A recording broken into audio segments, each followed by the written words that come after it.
মানুষের সবচেয়ে বড় দুর্বলতার জায়গা থাকে তার ভালোবাসার মানুষটির প্রতি। আর হোক সে ভালোবাসার মানুষটি তার মা, বাবা, ভাই, বোন কিংবা প্রেমিকা আর নয়তো স্ত্রী।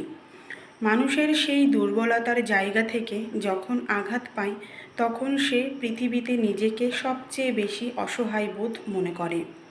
বাস্তবতার রূপ সবসময় আবেগের থেকে ভিন্ন রূপে অবস্থান করে। আবেগ ঢেলে যখন একটা মানুষ অপর একটা মানুষকে ভালোবাসে, তার থেকে কোনো আঘাত সে সহ্য করতে পারে না। এমনকি সেই ভালোবাসার মানুষটার কষ্টও সে সহ্য করতে পারে না। নিজের দুর্বলতায় আঘাত পড়লেই মানুষ ভেঙে পড়ে সহজে। আর ভালোবাসা প্রকাশ করাটাও এক প্রকার দুর্বলতা। পৃথিবীতে মানুষ সব সময় কারো না কারোর দুর্বলতার সুযোগ নিতে চায়। আর এই দুর্বলতার সুযোগেই মানুষ মানুষকে নিঃস্ব করে দেয়, অসহায় করে দেয়।